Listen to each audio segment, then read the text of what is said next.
Watauga Arts Council with your host, Cherry Johnson, serving arts in Watauga County for more than 30 years.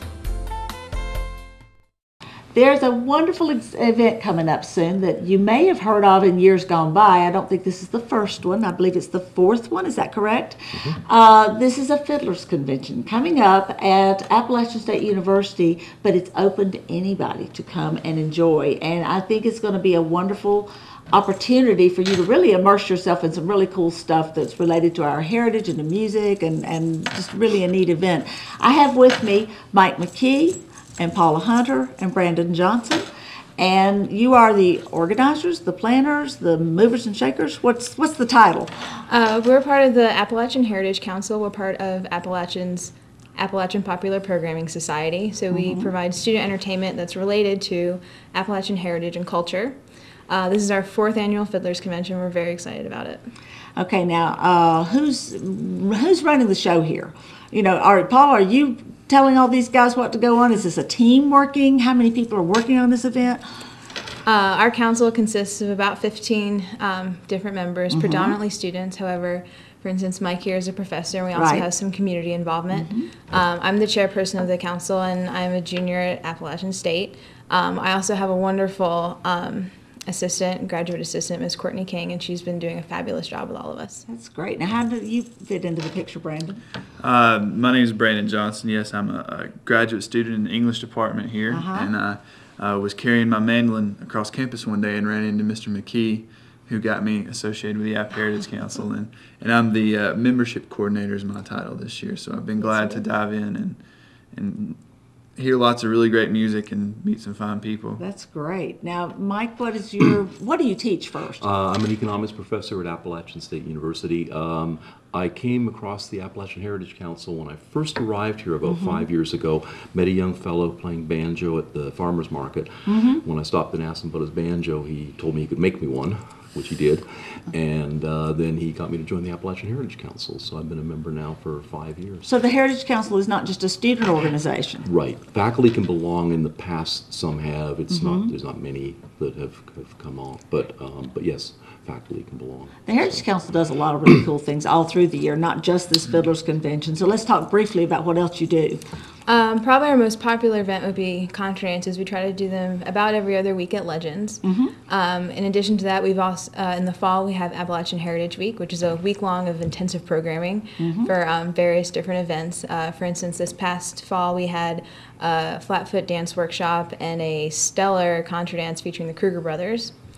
And this year we've just finally confirmed that we will be doing another black banjo, blues, and fiddle event. Oh, good. We're very excited about that. Yeah, that's always a very, very nice event, very popular event. Now, this particular event is a one-day event, right?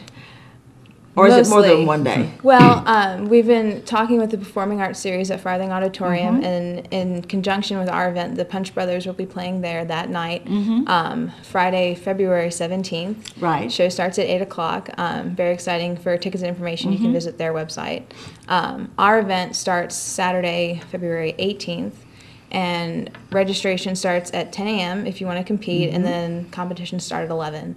All day we'll be having a handmade market that's new this year featuring local crafters. Ah, okay. And we'll also be having a luthiers gathering, which Mike can tell you more about.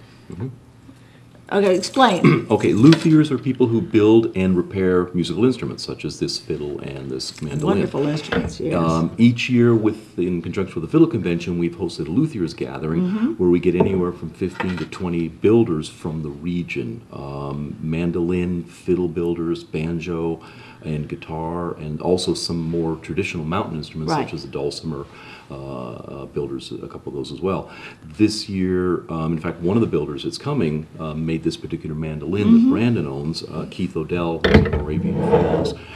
Bob Kogut comes up from Happy Valley. He's a fiddle builder. Alfred Michaels from Creston attends each year. Lyle Reedy and Lo Gordon from down around Asheville. So we get builders from pretty much the adjoining states and North Carolina. So it's a wonderful craftsman It's- exhibit in a right. fashion, as well as the music and all the other things that go It's with an it. excellent opportunity for people to learn how the instruments are manufactured, and also just to get in touch with some of the local, very small builders Right.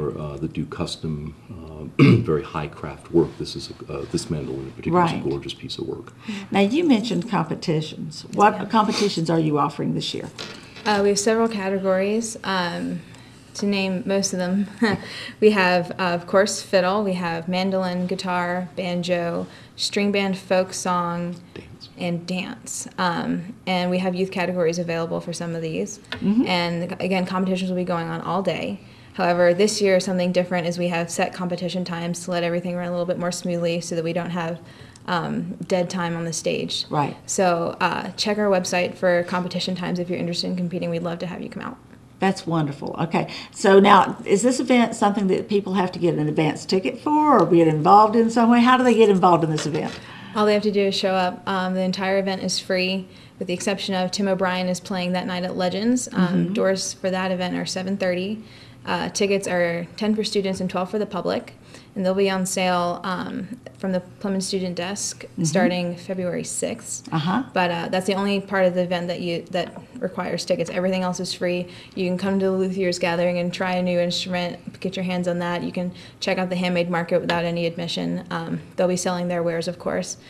Competitions are totally free. Just to enjoy listening and enjoying the music and the dancing and so forth. Absolutely. Now, let's have a little sample. I understand you two came prepared to not just showcase these beautiful instruments, but to show us what they can really do. We sure can. So we're looking forward to hearing Paula and Brandon give us a little taste of what you'll get to see. Be sure you come and be a part of this event. It's a wonderful event in the community. I frequently have been there myself and seen a lot of families there. It's not just just adults or Absolutely. just students. I mean, it's a Yeah. community-wide event.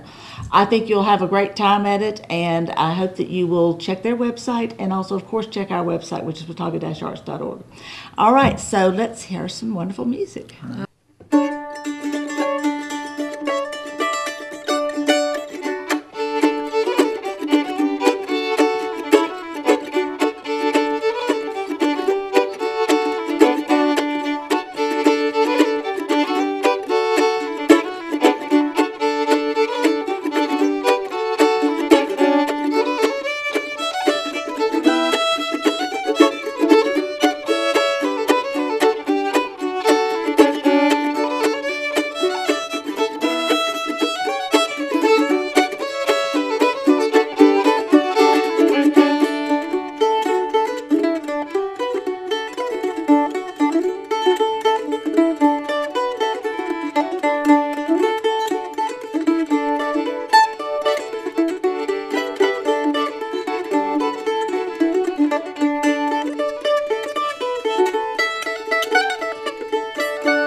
Watauga Arts Council with your host, Cherry Johnson, serving arts in Watauga County for more than 30 years.